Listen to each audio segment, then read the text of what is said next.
Call the meeting to order. I want to acknowledge that we are on the unceded traditional territory of the Upper Smilkameen Indian Band.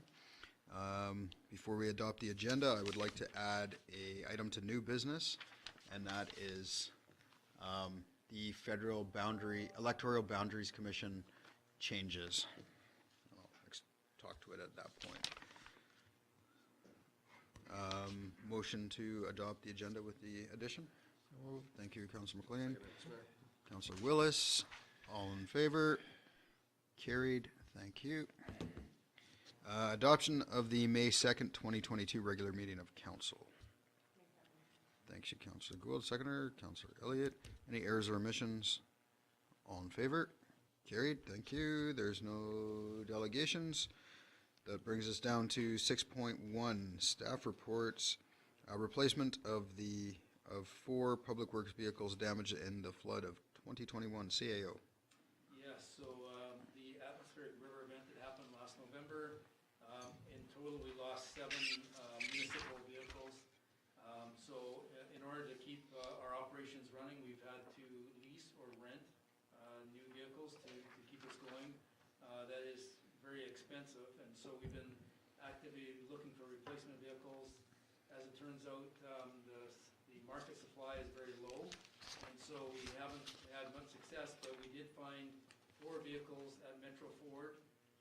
They're 2023 Ford F-150s, and so we felt that we need to jump on them because they're not easy to find, and so we're proposing that council endorse the purchase, and the cost is recovered through insurance and DFA funding.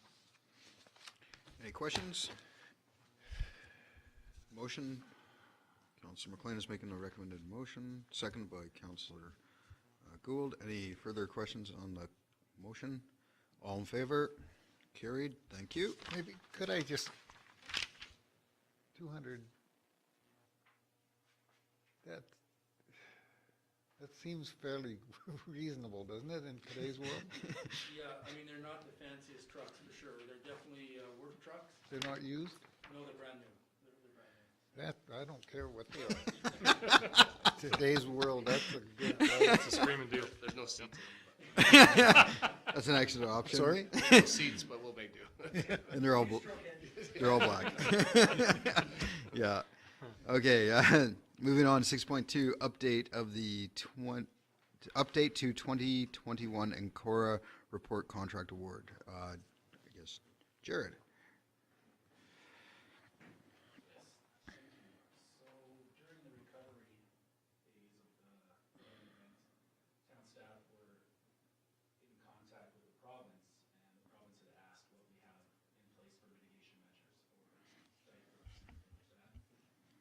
Stated that we had the 2021 Ecora report and told them that it is kind of outdated, needing update now since that event. They offered $100,000 for funding, and at the April 19th council meeting, it was asked that we enter into an agreement with them and for us to seek out outside source to get the work done. We got one proposal from Ecora for $179,000, and a proposal from True Engineering for $100,000. With True's recent work with all of our flood stuff like that, I would like to ask that we award the contract to True Engineering. So, just a question. True's will do everything that Ecora did, and up to whatever we need for standards. Perfect. Anybody else have a question? Okay, we have a.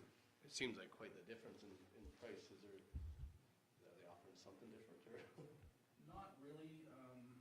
True Engineering has been, they've compiled a lot of data working with us during this event, so I think that we just got a lot of on-hand stuff.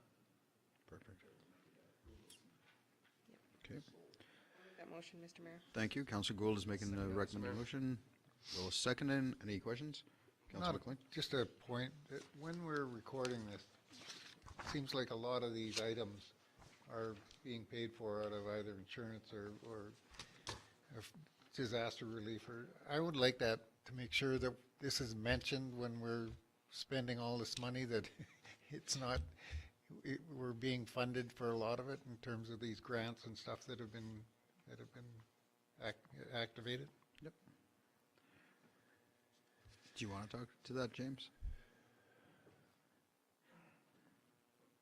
Yes, thank you, Mr. Mayor. So, when we, a large portion of the financial plan, the reason why it was kind of put to the table, with the second draft, was so that we could incorporate a lot of the, extra, financial spending in, the financial plan.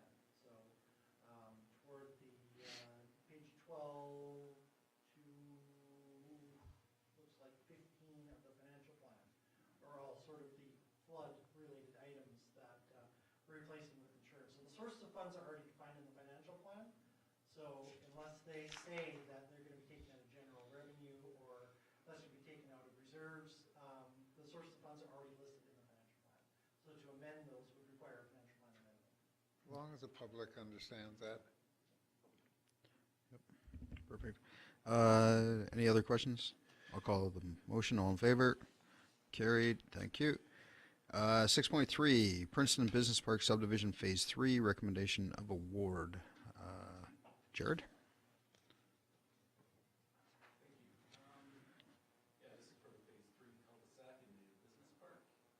During the April 19th council meeting, council authorized staff to proceed with the tendering of the phase 3 project for an estimated cost of $404,000 from a $500,000 grant previously received from the Ministry of Forest Lands, Natural Resources, Operations and Rural Development. The tender was put on BC bid April 20th, and with a tender close date of May 11th. We received 3 tender bids. DBA on-call service for $298,142. Harbor Construction, $321,566. Peters Brothers, $335,896.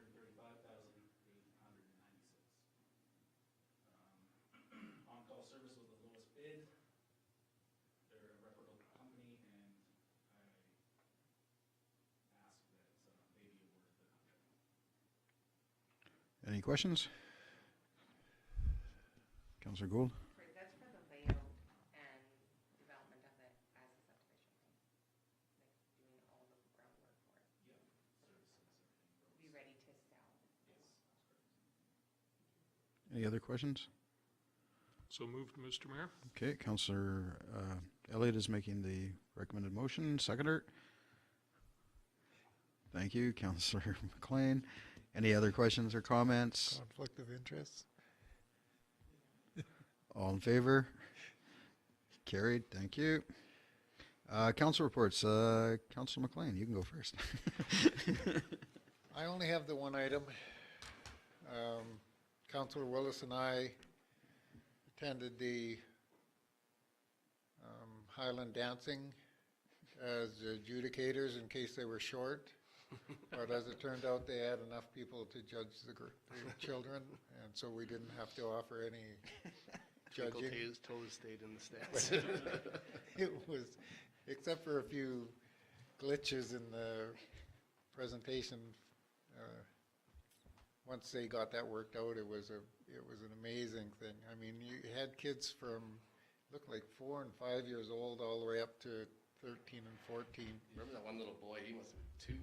He ran through the stage there. He was lost, I think.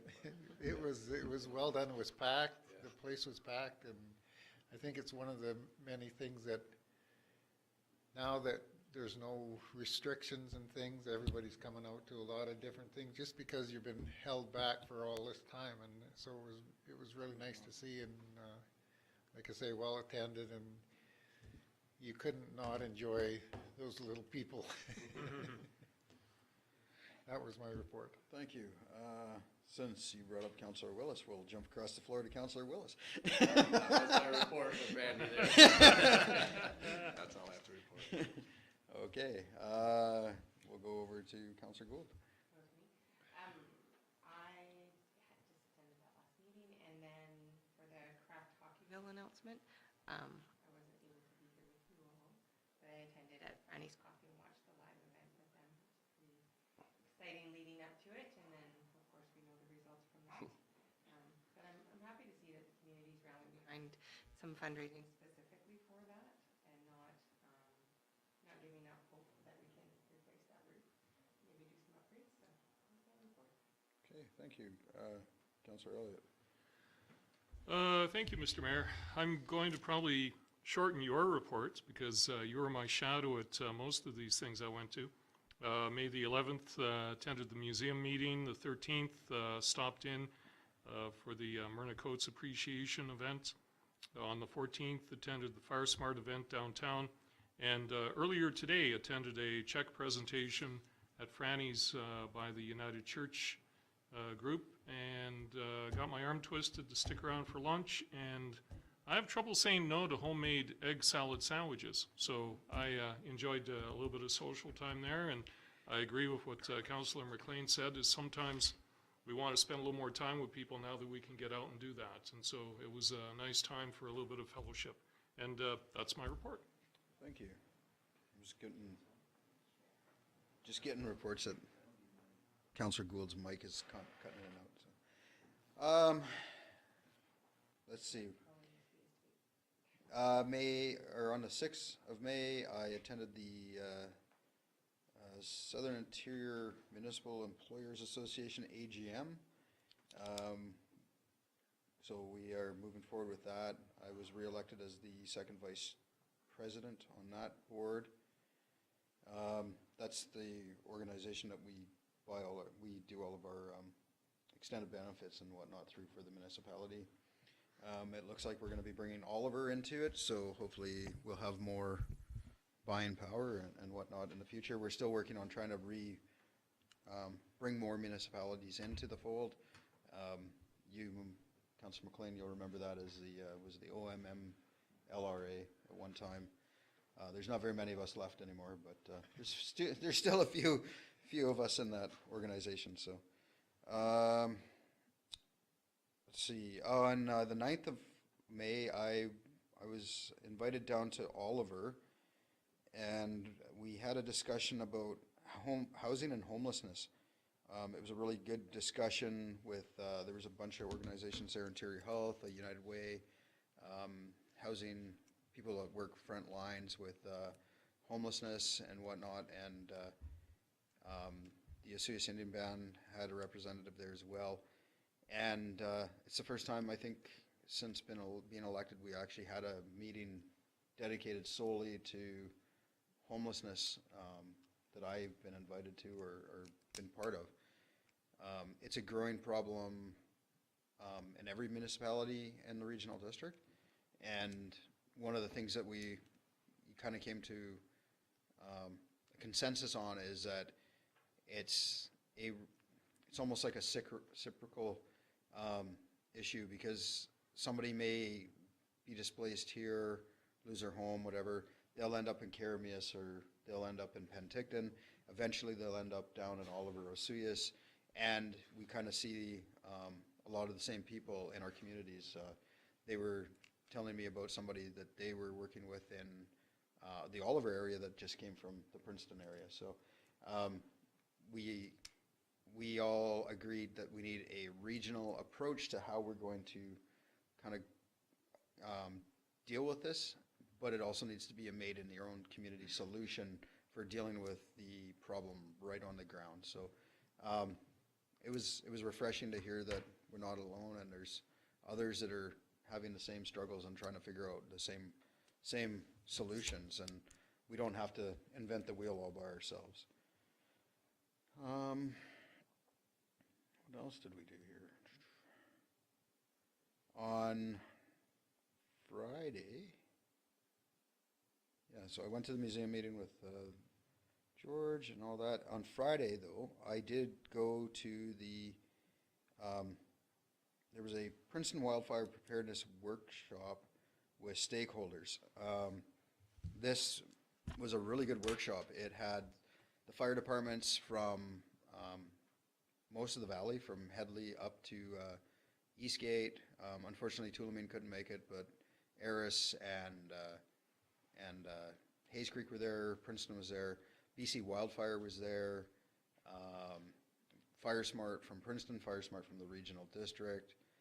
Just a real, everybody that has anything to do with Fire Smart and fire protection, they were all in the room together, and there was a lot of really good information shared at kind of that level.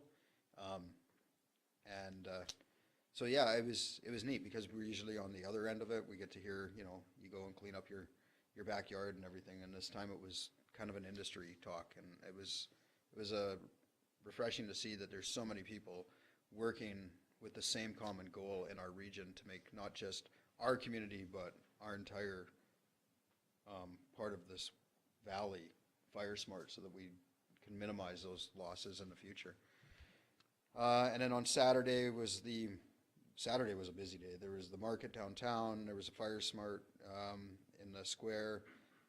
The seniors hall had a barbecue and a flea market, and then there was also a small flea market up at the PXA ground. So I got all those in, and then that's my report. Counselor. Just a question about, in terms of, when you were talking at the regional district about homelessness and with our other neighboring communities, are we talking about acquiring funding federally and provincially and that sort of thing, or is this viewed as, I can't see it being a municipal responsibility financially, other than trying to arrange some kind of areas for housing to take place and acquiring federal and provincial money, sort of thing? Yeah, so homelessness is it's more complicated than that. The provincial government has, in a lot of ways, kind of downloaded some of the responsibility onto municipalities. There's some changes that are coming where they're gonna, I shouldn't say they're going to, but it sounds like they're going to be kind of having a say in whether or not we give out building permits and whatnot, because certain municipalities have turned down more like, what are they called, like BC housing projects and whatnot in certain neighborhoods. But the key, or the main, one of the big reasons for homelessness is mental health. And healthcare, well, I don't have a problem saying it. Mental health care in British Columbia is struggling with everything that's gone on and the lack of, I'd say, consistent funding through the years for mental health care. We've seen an increase in other problems as a result. So somebody who has a mental health issue, sometimes they will get support for a certain amount of time, or they can't get into support, and then they will fall onto other habits, right? They'll try to self-medicate, they'll drink and whatnot, which then makes the problem worse. So it's a very complex problem, and what we were trying to do is, right now we're trying to identify where the effort needs to go. I mean, housing, building homes or building houses or whatever it's a Band-Aid to the problem. It's dealing with the effects. It's not dealing with the actual symptom.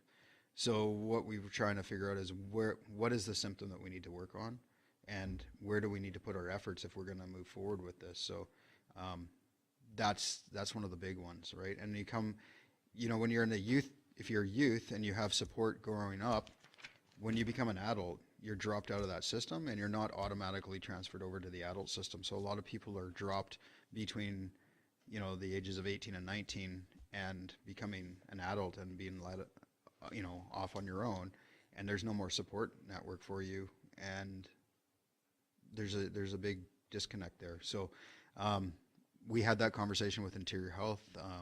Unfortunately, child and youth mental health and adult mental health are under two different ministries. Adult mental health and substance abuse is under Ministry of Health.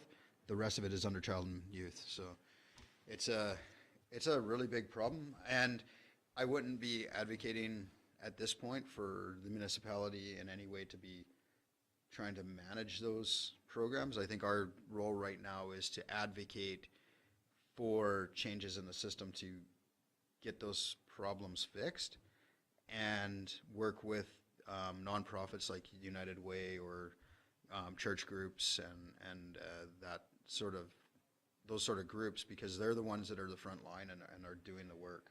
That's fine, just as long as we're not talking about municipalities taking over No, provincial responsibilities. I don't want to take like any healthcare more. and mental health and all that sort of. No.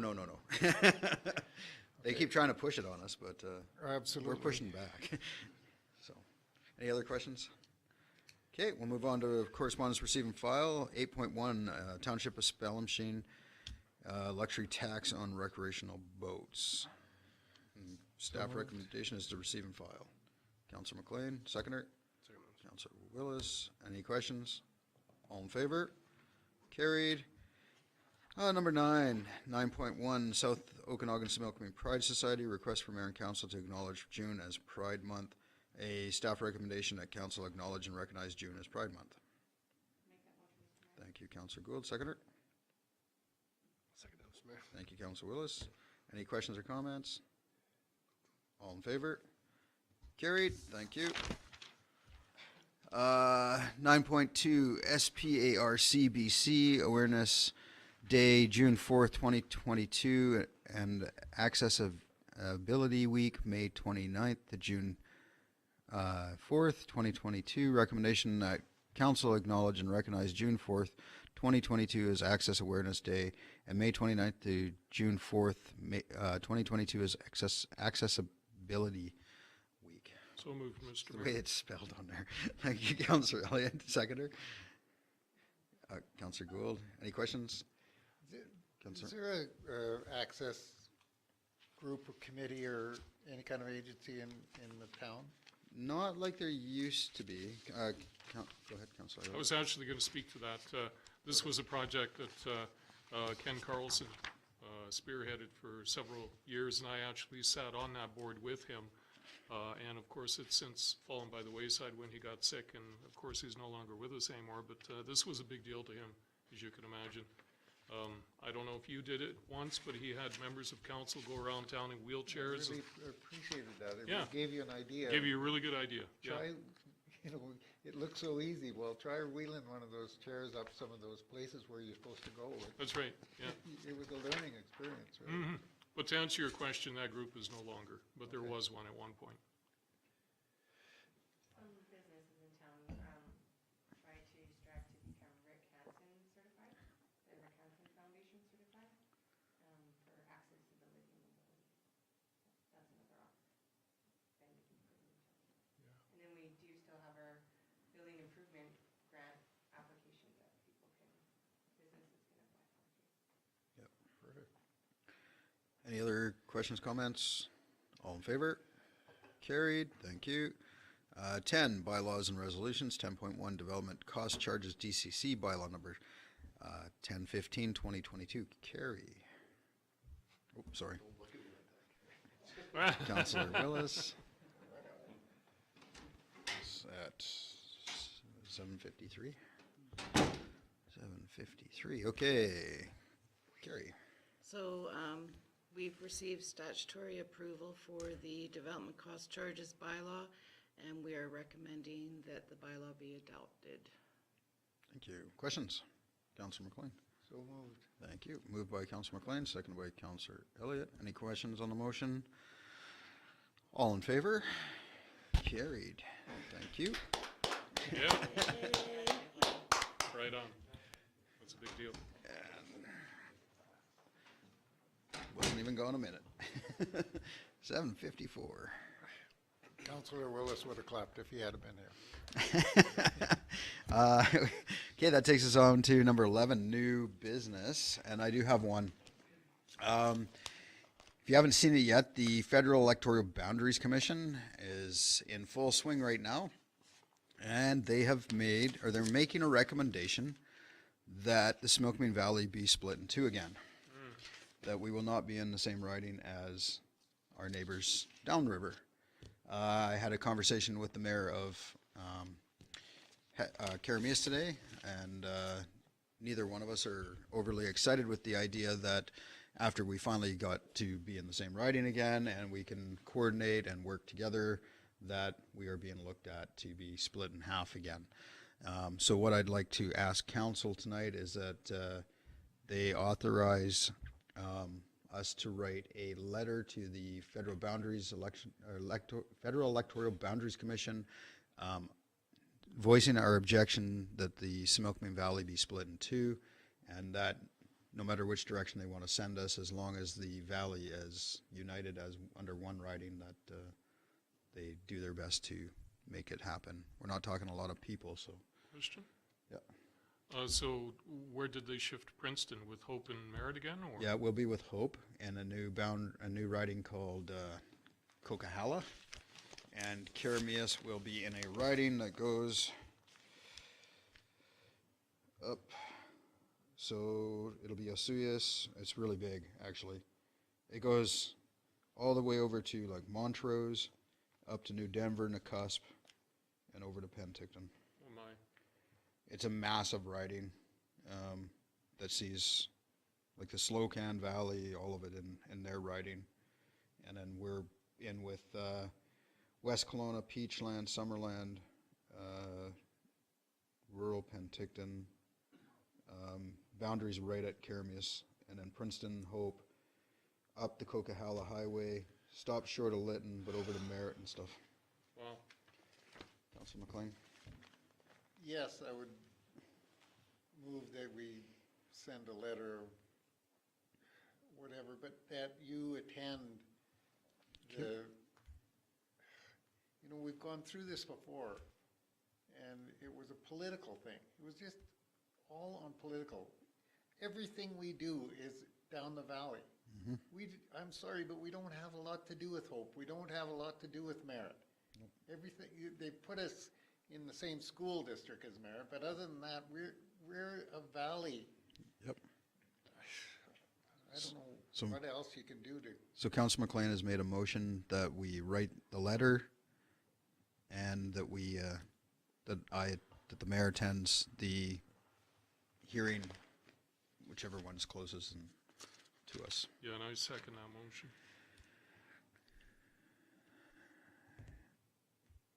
Seconded by Elliot. And did you have a question or comment? What is the reason they give? Do they give a reason? So Oh, population. the official is based on population. There's a new riding being created up in Vernon because the North Okanagan has seen an increase in population as well. When they do that, they have to find places to adjust population to keep the ridings about the same size. So it seems like, unfortunately, the Similkameen Valley is the one that gets tossed around all the time. Sometimes Headley's in our riding, sometimes it's not in our riding, sometimes Karamias is in the riding, not in the riding. We've been struggling for, well, almost 20 years that I've been involved in all this. We've been struggling to keep our entire valley connected, both provincially and federally, so that we have unified voice coming out of our valley. But we seem to be the ones who get tossed back and forth all the time. So, any other comments? Okay, I'll call the motion. All in favor? Carried. Thank you. And with that, I'll go to 12.1, motion to close. Recommendation that we close the meeting to the public for the purpose of considering the following: 90.1E, acquisition, disposition, or expropriation of lands or improvements, if the council considers that disclosure could reasonably be expected to harm the interests of the municipality. Councillor Gould is making the motion. Seconder? Councillor McLean, all in favor? Carried. Thank you, and good night, everybody out there.